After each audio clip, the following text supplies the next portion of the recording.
Well, thank you for having us here. We're really happy to be here for those of you that are in the room and for those of you that are on Zoom. And as Virginia said, I am Amy Ricard. I am the Community Resources Manager at Ag and Open Space, and it's getting exciting in here. Pardon? This works fine for me. Are people able to see the screen well enough? Okay, I think this is a good happy meeting. So I'll talk a little bit about just sort of the organization of our agency, but what we'll do is really just, I'm going to start with like a general overview of Ag and Open Space. So I would imagine some of you, many of you perhaps, are very familiar with our agency and what we do and how we do it. But for those of you that aren't, I'm going to give just kind of our Ag and Open Space 101 to start us off. And then Jen is going to take over and talk a little bit more in detail about some of our recent acquisitions or conservation projects and sort of our kind of large scale conservation vision and what we're hoping to do in the next, 8 to 10 years and beyond. And so I think, I feel like there was one last thing I was wanting to say, which is just to out myself and maybe Jen right at the start that neither one of us are native plant experts. So I just feel like we should just get that out of the way right at the beginning so that if you have those specific detailed questions about native plants, I'm not sure that we're your gals, but we can try our best. Okay, let's see. Okay, so this is the mission of Sonoma County Ag and Open Space. So we are the Sonoma County Agricultural Preservation and Open Space District. That's our legal name, that's our long name. We go by Ag and Open Space as sort of a nickname. But we are here to permanently protect the diverse agricultural, natural resource, and scenic open space lands of Sonoma County for future generations. And then we were founded by the visionary voters of Sonoma County, and I would imagine probably many of you that are in this room today. So back in kind of the late 80s during the general planning process, there was this movement toward creating a special district to preserve agricultural and open space land. So, the citizens of Sonoma County sort of saw, the South Bay and Marin kind of rapidly urbanizing and thought, we don't really want that to happen here. So there was a band of citizens that kind of got together to envision this special district as part of that planning process. And then in 1990, we were on the ballot. So in 1990, voters approved measures A and C. So measure A was to create our special district. And then measure C was to establish a 1/4-cent sales tax that would be collected countywide for 20 years. And so that went into effect in 1991. So it would have sunset in 2011. 2006, we went back out to the voters to ask them to reauthorize us for another 20 years, which they did with 76% of the vote, which was really exciting. And so now we're operating under Measure F, and that sunsets in 2031, which is sort of just around the corner. So we are now thinking about reauthorization again, and have been directed by our board, which is the Board of Supervisors, but they take off their supervisor hat and put on their board of directors hat, which doesn't always happen, but that's allegedly what they're supposed to do. So we've been directed by our board to go out to the voters for reauthorization again. So in the coming years, you'll be hearing from us and asking us to extend this 1/4-cent sales tax for another 20 years. And at this point, the sales tax brings in about $33 million a year, which is obviously a great sum of money. But in the overall scheme of things, in terms of land prices here in Sonoma County, that it's still a finite resource. So we do have to be prudent with those dollars. So we are guided by our expenditure plan, and that was voted on by the voters. And so that really defines the legal use of our funds and what we can and cannot spend our money on. The primary focus of what we do is on protecting the land. And we do that primarily by purchasing development rights from private landowners through a tool called conservation easements, which I'll go into in just a little bit more detail. But that's sort of our bread and butter, is purchasing those development rights from private landowners and leaving land in private ownership. Just at a very high level, we have 4 different programs within our agency. We've got the Fiscal and Administrative Services program, which is pretty self-explanatory. We've got Community Resources, which is the program that I oversee, and that's our community-facing, engaging program. So it's got community relations,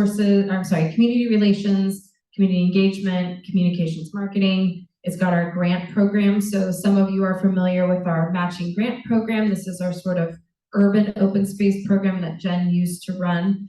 And then we've also got an agricultural specialist that sits in this program as sort of a liaison to the agricultural community, and a natural resource specialist, which also does the same, sort of as a liaison to landowners and other stakeholders within the natural resource community. And then there's the acquisition program, which Jen oversees, and those are the folks that are on the ground doing the deals, working with landowners, negotiating the conservation easements and the other documents, and actually doing the real estate transactions. And that program also houses our GIS, or Geographic Information Systems folks, and so they're doing all of the planning. As I mentioned, $33 million is a lot, but it's still finite, so we really want to be prudent with how we spend those dollars, so we do a lot of planning to make sure that we're getting the most bang for our buck, that we're looking at where are the most important places to protect on the ground so that we can spend our money wisely, or spend taxpayer money wisely. And then finally, we have our stewardship program. And those are the folks that are really working with landowners to care for the land in perpetuity. And so they're going out and checking on our easement properties, protected properties, working with landowners to ensure that the quote, conservation values that we've protected with taxpayer dollars are protected forever. So that's sort of the breakdown of our agency. And so then in terms of how we work, as I mentioned, our bread and butter is really purchasing development rights from private landowners through conservation easements. And those are just essentially legal agreements that we negotiate with a private landowner. We only work with voluntary or willing landowners. We do not use eminent domain. We do not condemn property. And in fact, we have more landowners that would like to conserve the land and work with us than we have the capacity to work with, which is a good problem to have. As I mentioned, we purchase development rights to limit subdivision and development on these properties, and that conveys permanent protection on the land. And so the easement will run with the land forever. And so that means even if a landowner, transfers ownership to a subsequent generation, or they actually sell the land, the easement stays with the land, and any incoming landowner has to assume the provisions of the easement. And even though that these easements are on private lands, there's still a host of community benefits that we all receive as a result of these easements. So in this photo, you're actually seeing an easement where you see some sort of vineyard in the bottom, which is agricultural value that's sort of contributing to the agricultural economy of our county, but you're seeing more so the hillside that's bringing scenic value, that's, the trees and the grasslands are sequestering carbon on our behalf. This is, most likely providing habitat for wildlife and, contributing to the biodiversity of our county. Perhaps there's even, water filtration or streams that are running through this. So there's a whole host of community benefits or ecosystem services that we all get to enjoy even when we're protecting, quote, private land. And that's a little bit of a nuanced message that we, that we're trying to help folks understand, but it's a tough one. So I'm just gonna quickly walk through an example of how a conservation easement works because it's a little bit esoteric. But so here we are kind of up at the northern part of the county on the Mendocino-Sonoma County line. You see that shaded area is part of the Lake Sonoma recreation area. And then you see Cooley Ranch, which sort of sits above Lake Sonoma and is sort of where, a quarter, I think, of the watershed for the Lake Sonoma watershed is sort of encapsulated in this area. And so then, I'm just zooming in just a little bit. Okay, and so then prior to working with the Cooley family, this is about 20,000 acres, half of which, like I said, is in Mendocino, half of which is in Sonoma County. Prior to working with the Cooley family, there were about 56 home sites zoned, or there were certificates of compliance on this property. So there could have been up to 56 different home sites on this property, and that includes the homes, the outbuildings, the paved roads to get there, the septic tanks, all the infrastructure that goes along with these home sites. Not to mention, this is in a pretty far-flung area of the county, and so this is, there's a lot of vehicle miles traveled between this area and schools and grocery stores and jobs. And so in order to try to reduce those GHG emissions, but also to protect this land because it is, feeding into this water source that provides water to 500,000 people in Sonoma and Marin counties. There's obviously water or wildlife movement coming through this area, a lot of different diverse plant species. We worked with the Cooley family to reduce this to 3 home sites. And so the easement now consists of these easement designations. So you've got the building envelopes are in yellow, the agricultural areas are in that sort of pink purple, which includes some planted vineyard, but mostly grazing. And then we've got the forever wild areas in green. And then the blue areas are the kind of natural stream buffers and protections. So that's just a sort of quick example of what an easement looks like and how it works. And then another way that we protect land is through purchasing land outright. We call these our fee lands, or lands that we own in fee. We purchase lands for a couple reasons, primarily for future parks and preserves. So folks that might be familiar with Taylor Mountain, which is not far from here, or North Sonoma Mountain, also very close. We will often buy the land and then transfer ownership to a recreational entity for them to open as a park and open space preserve. So Sonoma County Regional Parks is a huge partner of ours. We've purchased a ton of land and transferred it to regional parks, but we've also purchased land that we've then transferred to state parks to add to existing state parks, or land that we've transferred to cities. So in Sonoma, Jen and I were just at Montini Open Space Preserve in Sonoma yesterday, which is an amazing open space preserve there. There's Healdsburg Ridge up in Healdsburg. There's a couple different parks that are now owned by cities as well. So we'll purchase land with the intent to transfer it to a recreational entity to open up as a public park. We also do it to protect small-scale agriculture and green belts. And so the property that you're seeing here is Tierra Vegetables, which is up on Airport Boulevard. And so that's both small-scale ag and a green belt property. So sometimes when properties are at risk and we don't have a landowner that's interested in an easement, or we don't have a conservation buyer or somebody that's willing to buy it, we will buy it and own it. But our goal is to sort of get those off our books and transfer ownership, because we are really set up to do the easement type of conservation. And then lastly, we have our matching grant program, which we've sort of recently rebranded to Community Spaces Matching Grant Program, but this is where we're trying to protect land that's within or near urban areas and communities. And this is really, it allows us to work within city limits, but also kind of on that urban edge. And it helps us leverage our sales tax dollars. So we have these sort of public-private partnerships with, local cities, other county departments, nonprofits, other public agencies, where we provide grant funding to help them realize open space projects that are really sort of where people live. And so some of these are kind of our most visible and most transformative, and maybe our most unknown. So we've got Prince Memorial Greenway right here in Santa Rosa, but the Windsortown Green in Windsor, or Folletti Ranch in Cotati, some of these are these really lovely open space projects that are kind of in communities. And so that's our way of funneling money towards our kind of neighbors.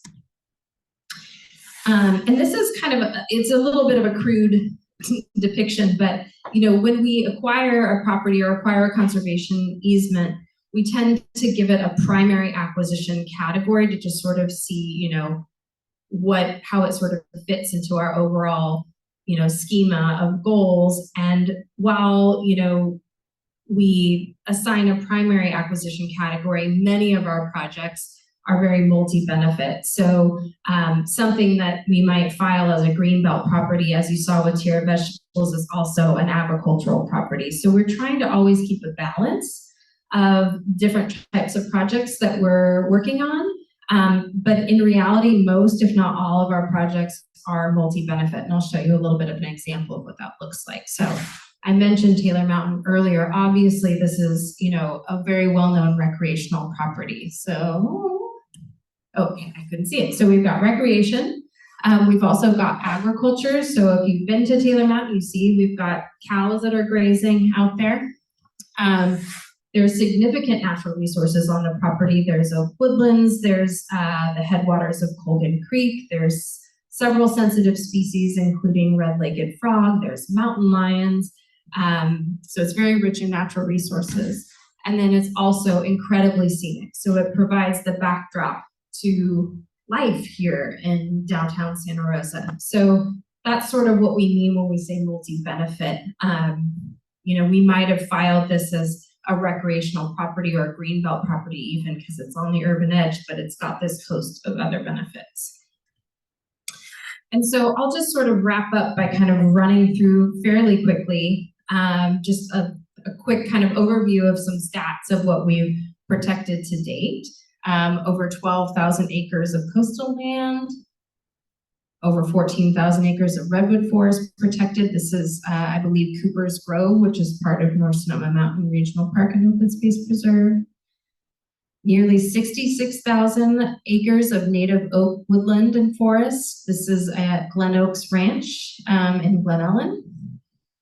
131 miles of salmon streams. 6,600 acres of habitat for threatened and endangered plants and animals. You see our cute little California tiger salamander there. Over 37,000 acres of grazing land, pasture, and hayfield.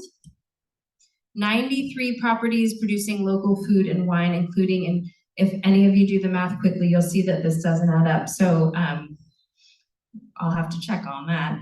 But 8 dairies, 5 orchards, 45 vineyards, and 8 fruit and vegetable farms.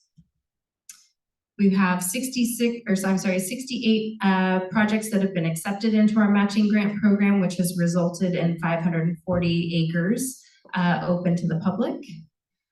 Nearly 17,000 acres of district protected land for public recreation, which amounts to about 51 new parks, preserves, and public open spaces. Over 17,000 acres added to existing state and regional parks. And that's over 125,000 acres protected forever. So over 12% of our county. And so with that, I will turn it over to Jen to talk in more detail about acquisition projects. All right. Thanks, Amy. I'm gonna try standing. I've got some notes, so I'm gonna see how this works. So thanks. So as was mentioned at the beginning, I am the acquisition program manager. So I'm gonna transition a little bit and share some information with you about some of our recent conservation easement acquisitions. And then if we have time towards the end, I'd love to share some information with you. Since we've been doing this work for almost 35 years, we're starting to see the impact on a region-wide scale or almost a landscape scale. So we'll show some examples of the projects that we've recently completed and how they fit into sort of a mosaic of acquired and protected lands in Sonoma County.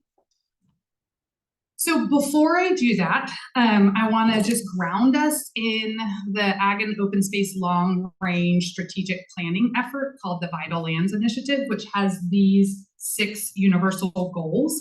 So as Amy mentioned, we're seeking where we can to conserve properties that have a multi-benefit. I'm looking to connect protected lands. That's beneficial for a number of reasons, for plants and animals and species, for resiliency in an agricultural context. Having places that are close to one another can help the economy of those operations stay intact.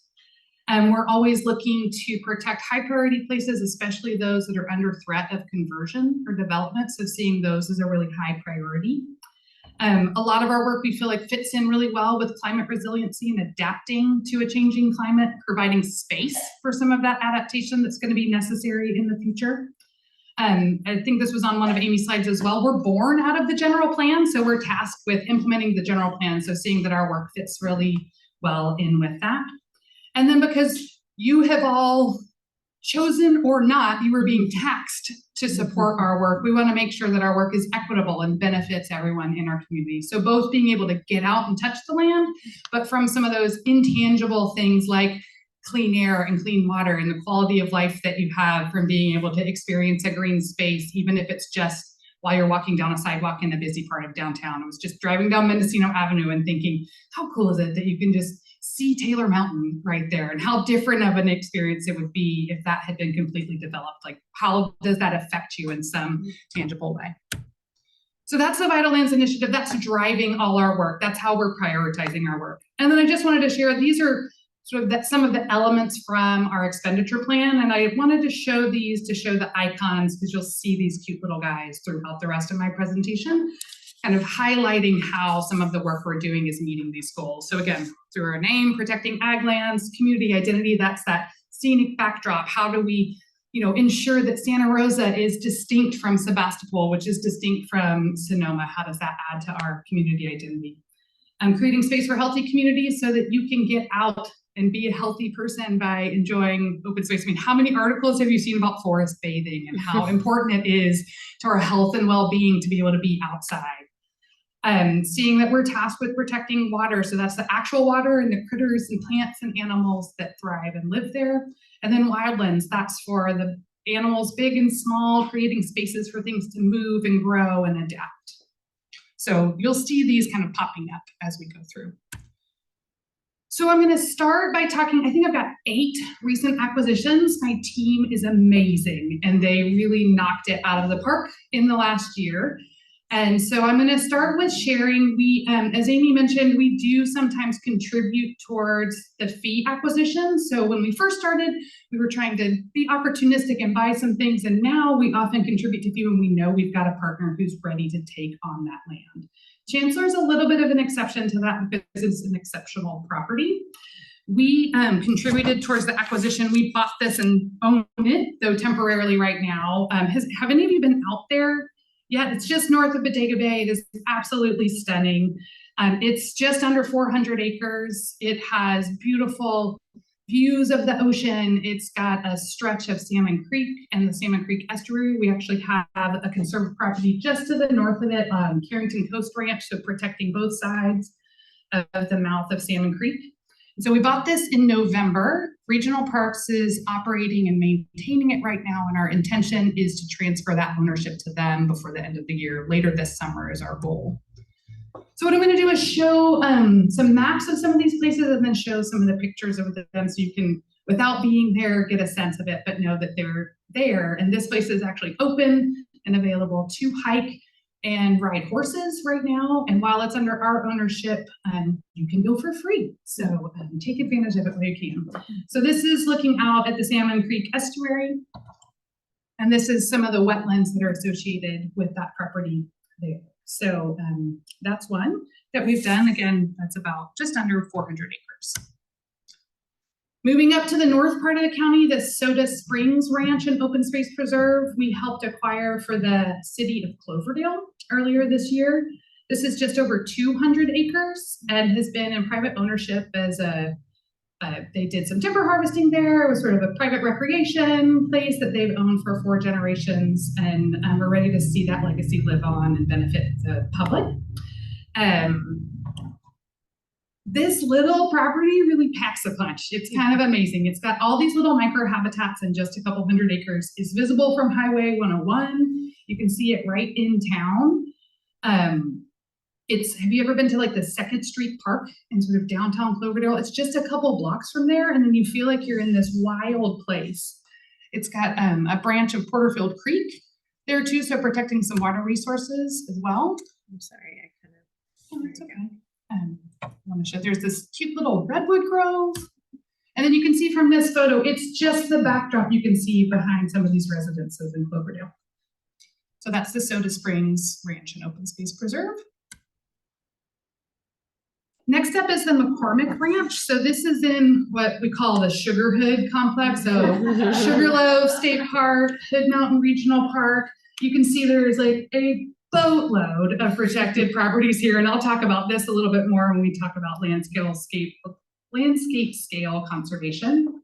The properties you see in orange here were originally conserved back in the early 90s when we were a baby new organization.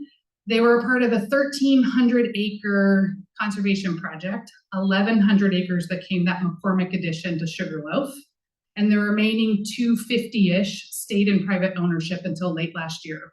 When our organization, our close friends and partners at Sonoma Land Trust, State Coastal Conservancy, and other partners acquired the fee interest from the private landowners, retaining that conservation easement in place. That I think the previous easement had allowed up to 3 home sites, and so those were extinguished as a part of this recent acquisition.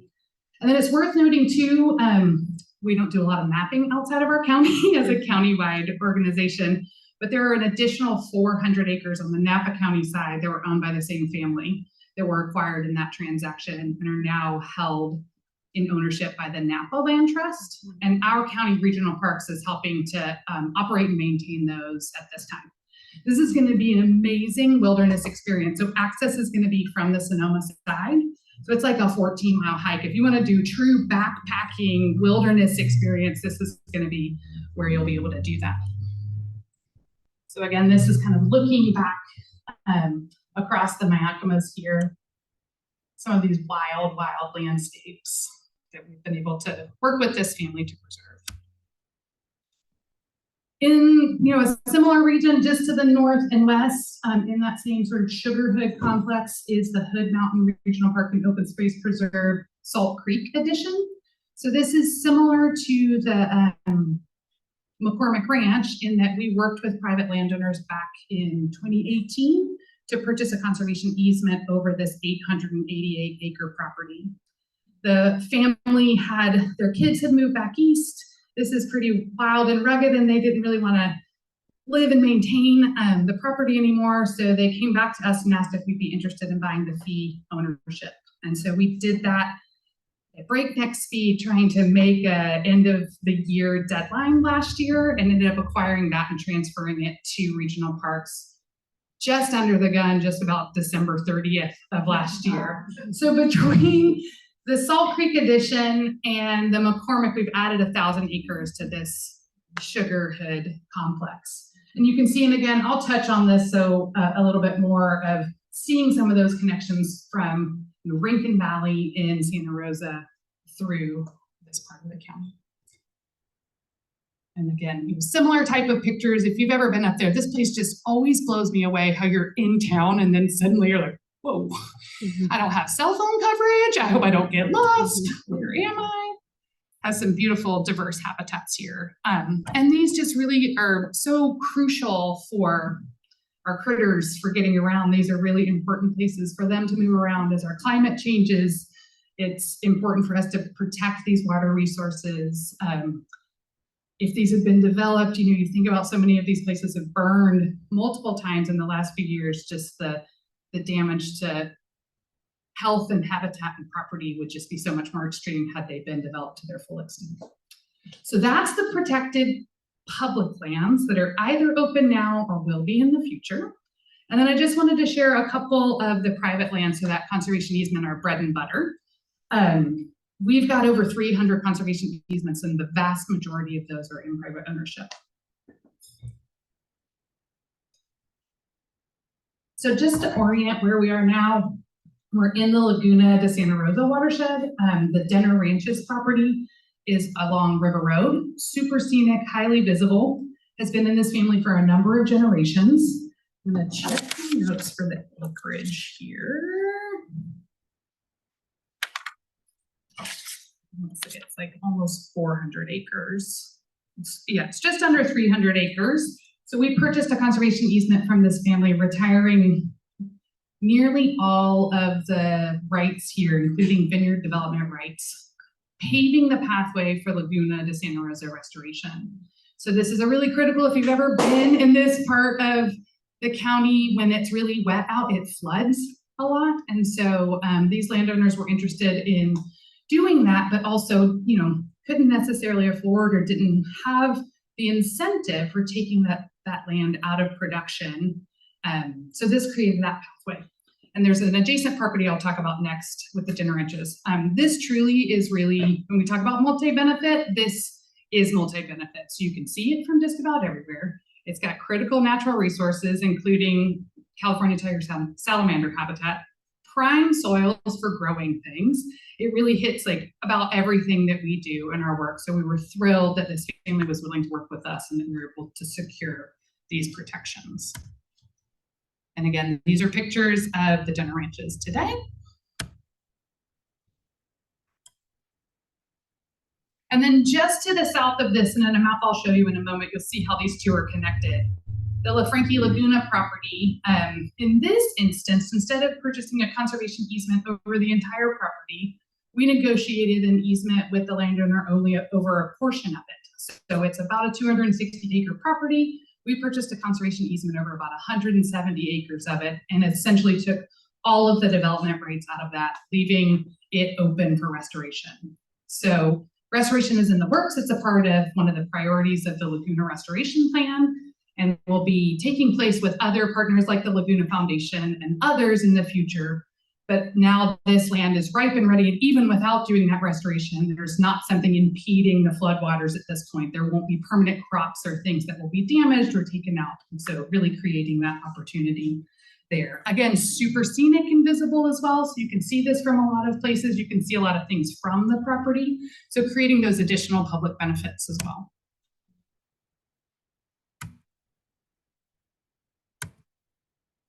And this is the last of the recent acquisitions I wanted to share with you. This is the Gillis Ranch Preserve. We purchased a conservation easement over this private land last spring, I believe. If any of you have ever been to the Duckworth Family Farms Blueberry U-Pick, this is adjacent to that property. So Gregory Gillis is good friends and partners with the Duckworth family, and they work together to help acquire this property for Gregory.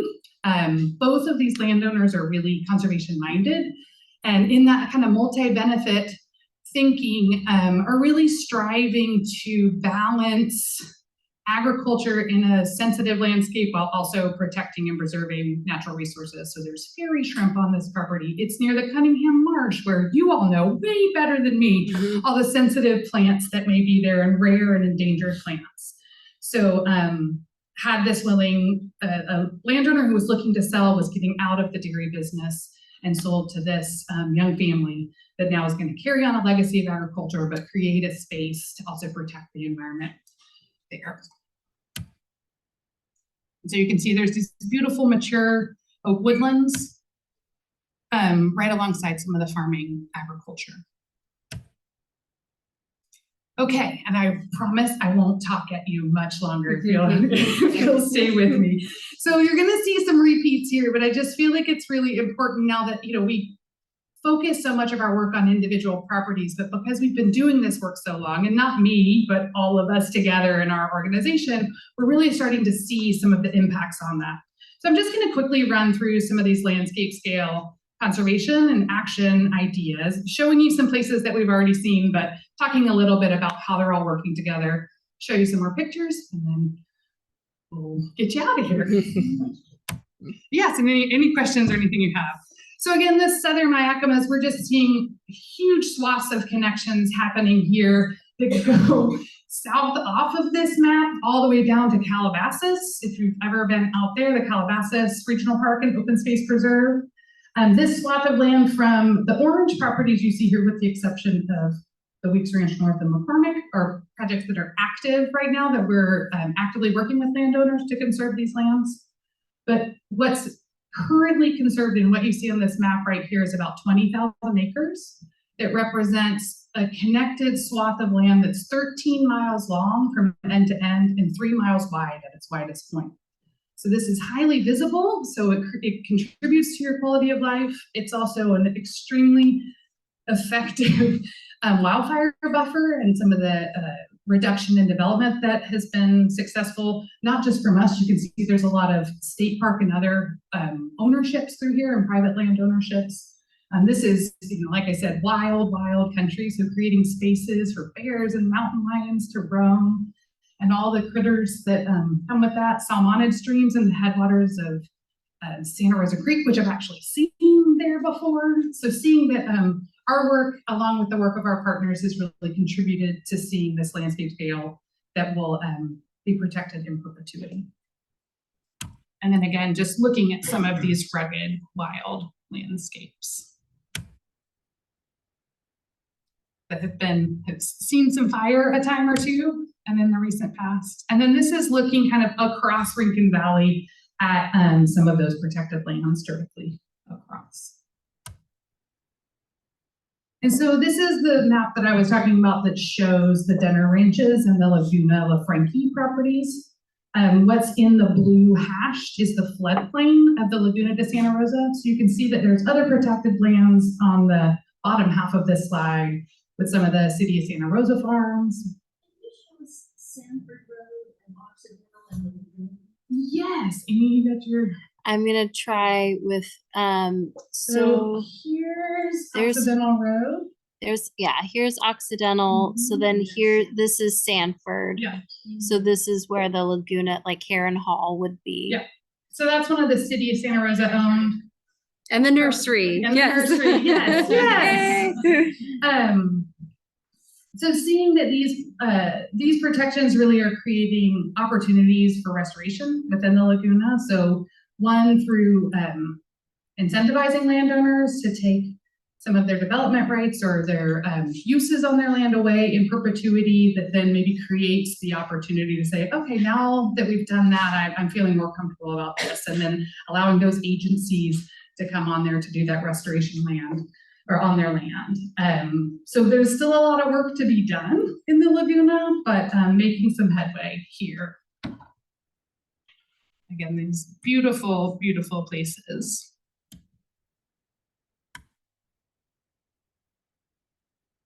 And then along the same lines, kind of the multi-benefit, I struggled with what to call this, but you can see the Gillis Ranch Preserve sort of smack dab in the middle of that green blob there. This is further upstream in the Laguna, so additional connectivity where we're, these are really rich soils in the Laguna, so trying to find that balance of appropriate agriculture with natural resource protection. You can see that we've got an active project at the headwaters of Blucher Creek, another former dairy project where we're working with the landowner there to protect some of those headwaters and some grazing activities there. And then down in the main stem of the Laguna, a project that's going to be really great if and when it happens, that will be an excellent combo of protecting the main stem of the Laguna while allowing some agricultural operations to happen on that property. I won't bore you with numbers. Yeah. So again, some of these pictures of this landscape, places to pick blueberries, rolling hills. And then thinking about just some of the iconic landscapes of Sonoma County. I feel like so many people, when you picture Sonoma County, you picture agricultural lands or some of these grazing lands and rolling hills that are just so stunning right now this time of year, just so vibrant and green. We've been doing a lot of work and have a lot of work to do here. You can see we've got about as many active projects as we have conserved lands. There's about 10,000 acres that you can see on this map that are protected through conservation easements. These may all be privately held lands. And then we've got about 3,000 acres in the works in those orange protected, or those orange active projects. So these, again, they're contributing to our community identity. They are so much a part of what we see as our community. We're so grateful for the agriculture that is here, and we're in Luther Burbank named building, who said we could grow anything here. And we're so grateful for the landowners and agricultural operators who want to work with us to see that legacy continued in Sonoma County. God, I mean, I just feel like if you're doing a movie in Sonoma County, you have to show some of this. Just it's such a part of our place.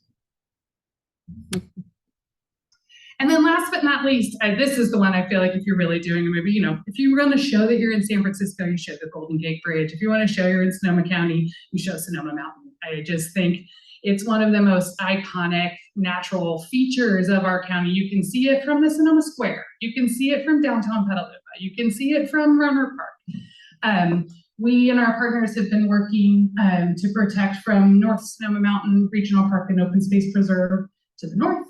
And then we're actively working on about 4,000 acres in projects along the southern top of Sonoma Mountain and along the flanks. And so these, again, you know, they are these wild spaces. One of the properties I was out taking a look at, we always joke that you go out and you say, cue wildlife. It's like you're there and suddenly, you know, you're going to see a property and, oh, there's a hawk. Like, oh, there is wildlife here. Well, we went to see one. The guy meets me on a side-by-side. We're cruising the property. And somewhere between when he picked up the side-by-side and picked me up, something had killed a deer. He was like, we told you there's wildlife here. And I see something, there's a fresh kill. So seeing that again, these are some of our iconic landscapes that just provide so much benefit to us and to the creatures and plants and animals that live here. I'm sorry, can you show Osborne Preserve? Oh yeah, that's the Will Roth, Fairfield Osborne. Yep, thanks, Amy. Right here. Yep. So there's Fairfield Osborne right there. Thank you. And again, if you guys know these places that want to show, so looking across the plain and looking up at Sonoma Mountain.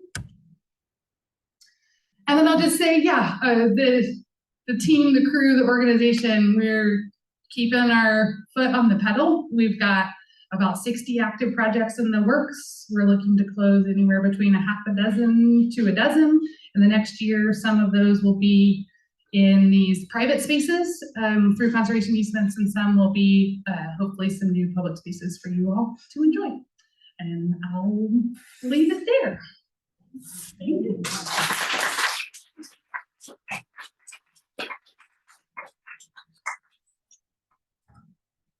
Shall I?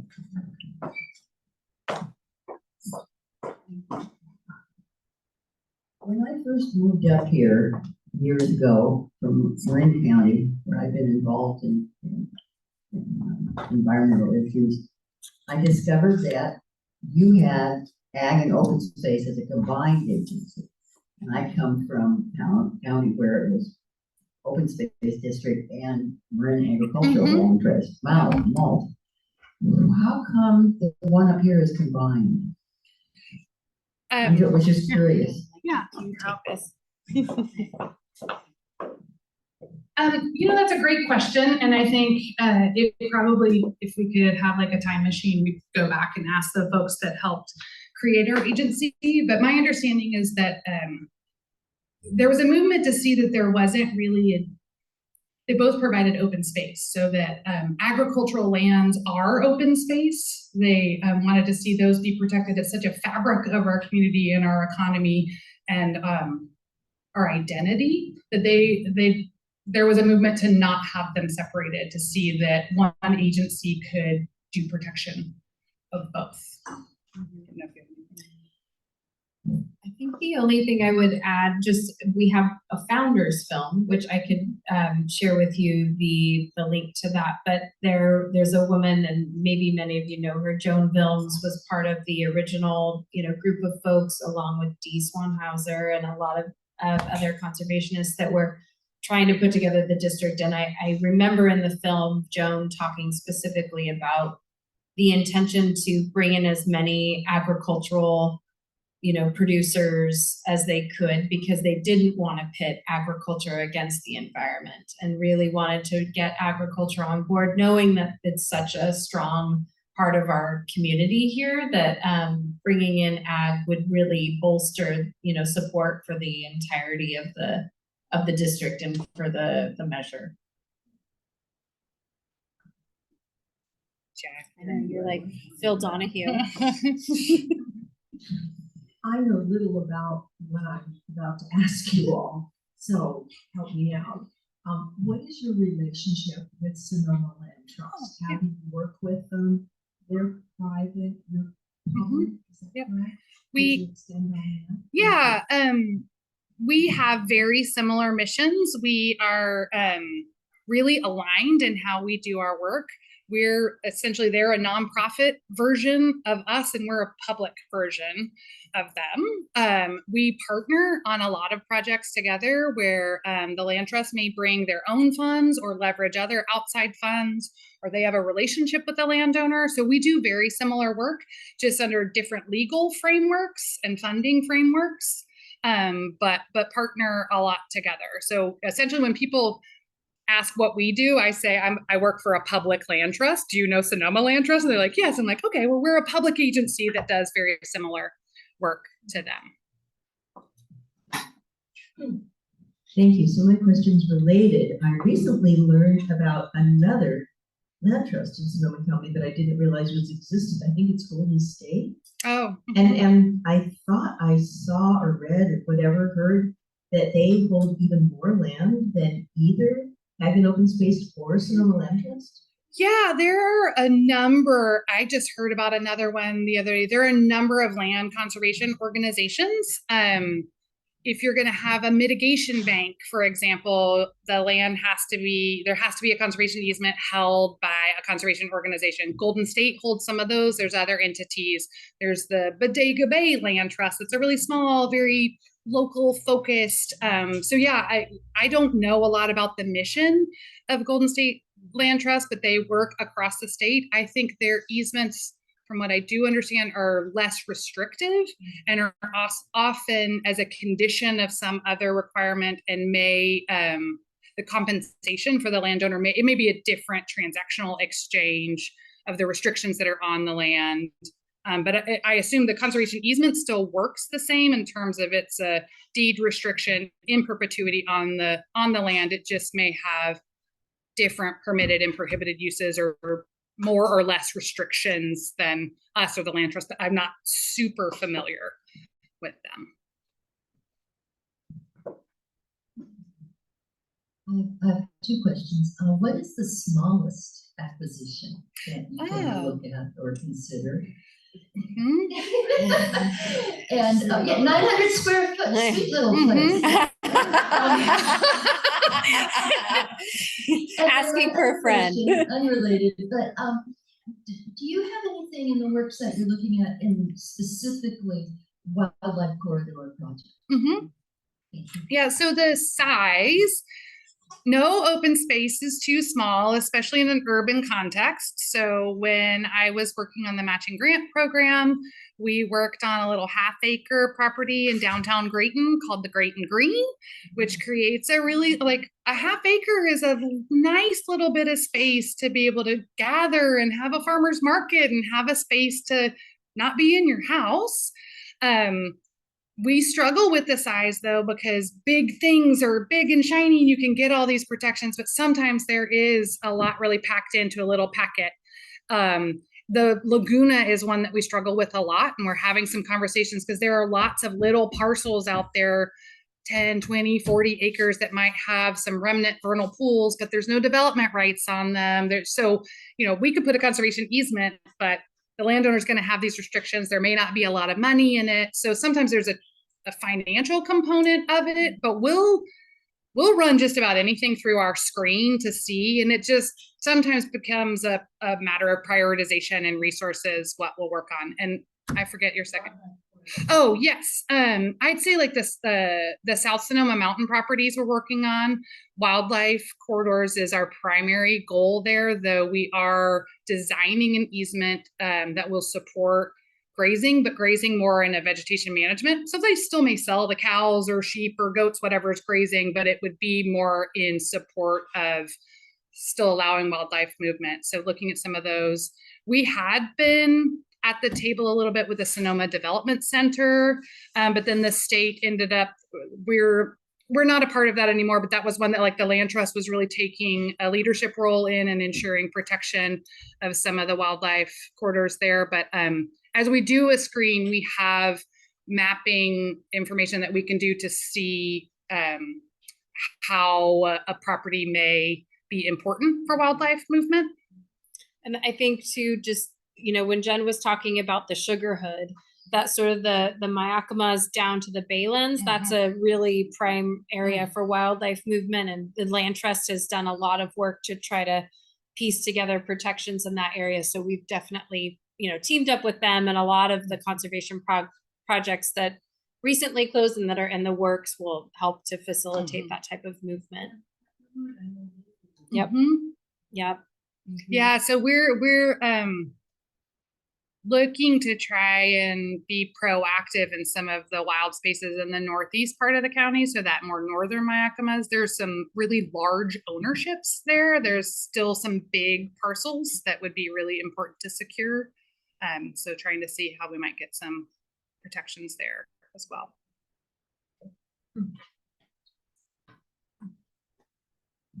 Now that last statement was kind of feeding into what I was going to ask, which is, I live along the Mark West watershed, and I know there's been a lot of work in that area, and was curious as to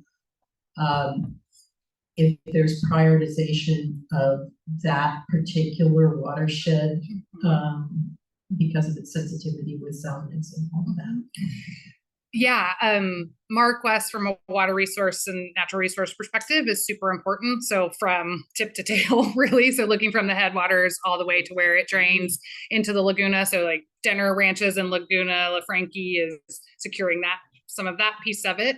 But looking at Mark West Regional Park and open space preserves and other properties in that watershed, certainly. But again, the willing landowner piece of things, we are working to shift some of our work. Right now, we're in more of a reactive mode. So an interested landowner finds out about us and they give us a call and submit an application. We evaluate their property and then make some decisions and prioritize that way.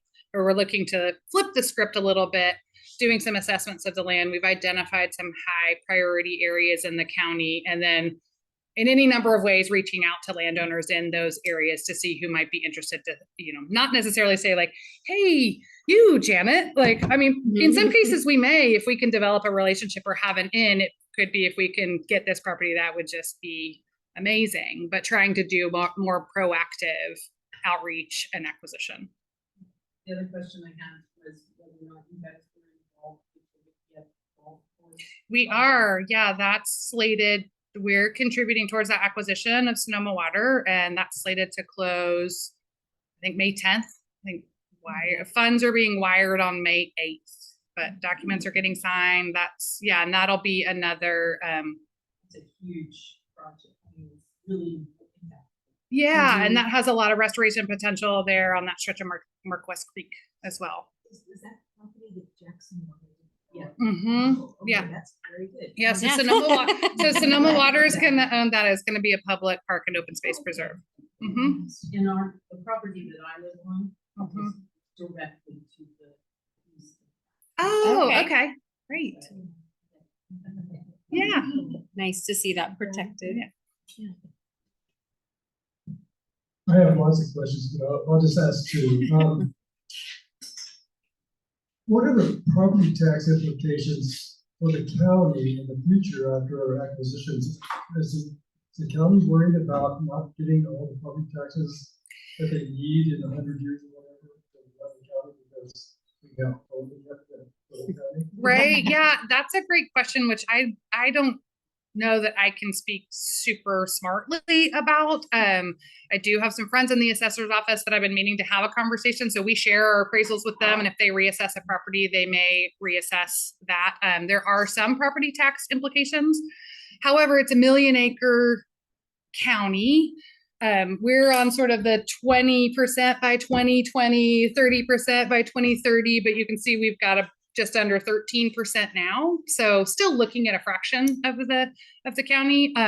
Our board, who, you know, plays that role as the board of supervisors and our board of directors, haven't expressed that as a deep concern. But I know that is something that comes up from folks from time to time of what are the implications, but I don't know enough about that to really say. Okay, and then another question is, do you have any substantial issues with non-compliance with these? We have had a few. You may recall, though, our partners, Sonoma Land Trust, just won a pretty landmark case where an easement landowner removed this heritage oak tree, and they sued and they won and got some money out of it. We haven't had anything, I don't think, on that scale of environmental destruction. But we do have things from time to time where folks build something where they're not supposed to, where they're not supposed to.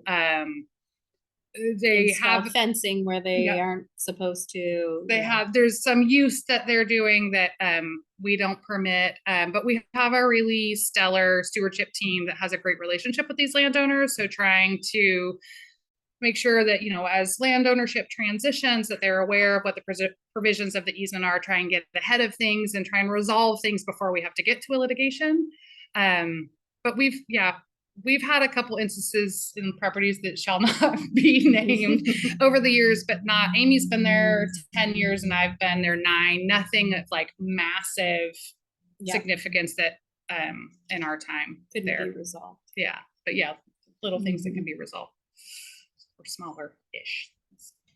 Somebody in the back also. Hi, Wendy. Thank you. My question has to do with property owners that might be finding now that their insurance is unavailable, either fire, flood, that kind of thing, and whether that's anything that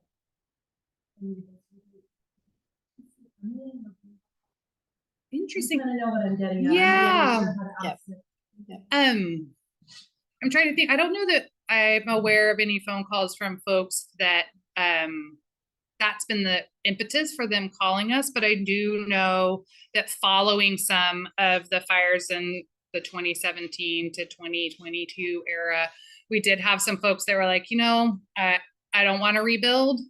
I'd rather just sell the property or conserve it. Some of those parcels in the Sugarloaf area, we're working with land pads on some properties adjacent to their Rancho Marquest that had burned and trying to maybe do some acquisition there. But yeah, I think there is an opportunity as we're looking at green belts and fire protection of limiting development in these fire prone areas and places where it maybe doesn't make as much sense to develop for any number of reasons, including the fact that you can't get insured. I don't know if that answers your question.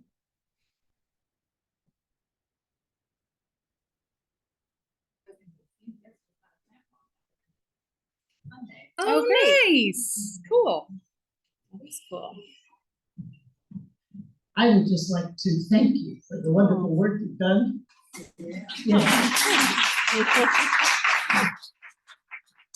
Some of us old timers can remember back to 1990.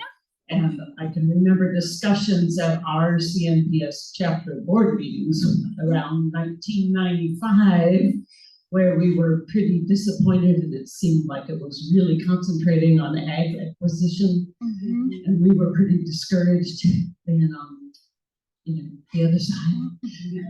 But you really turned that around and used those opportunities to protect these really important natural areas and been really smart about it. And I think it's really showing. I would just advise you to put up bigger signs at all of the places like Taylor Mountain when you're getting ready to go back to vote, so people realize that Taylor Mountain is only here because or is only protected because of the open space, ag and open space district. So, thank you. You've done a great job. Thank you. Thank you so much.